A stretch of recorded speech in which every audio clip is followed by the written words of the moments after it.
Now I'm going to show you how to use a pulley machine. Now, not all exercises, we don't always need the cable so high. Sometimes we want to put this waist height, sometimes we want to put it down to the floor.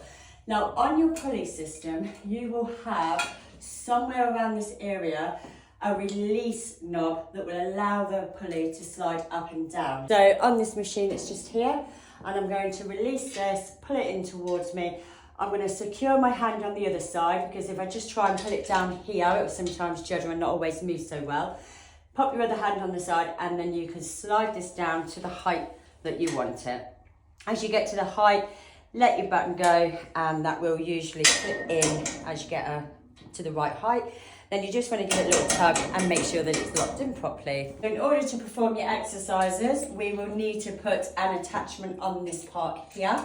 So this is your hook, and you can see you can just release this here and you'll be able to add your attachment on.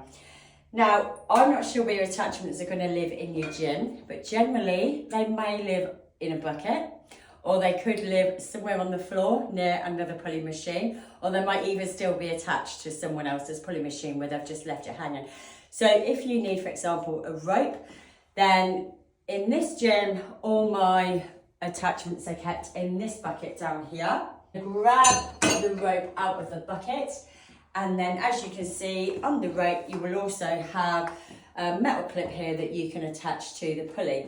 And then all you do is pop it on, and that's your rope attached.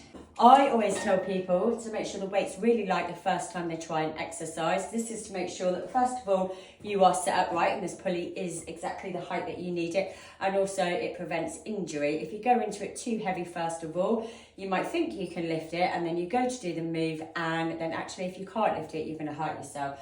So for this one example, I'm going to demonstrate the overhead extension. As we're trying to build confidence up in the gym, in order to build that confidence, we start light, grab your pulley, grab your rope, get yourself solid and make sure you're happy with the move that you're doing.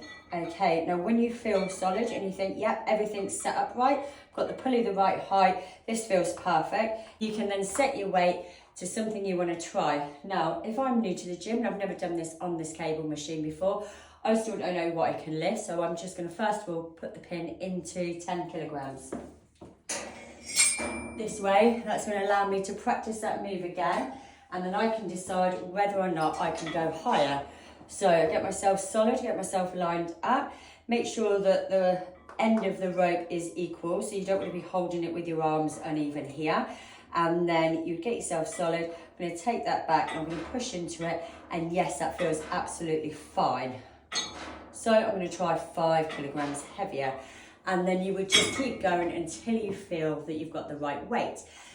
Now, another thing I want to say is there's absolutely no shame in going higher, and then halfway through your set, maybe on set 1, set 2, or even halfway through set 2, you need to reduce your weight. That's absolutely fine. I do that all the time.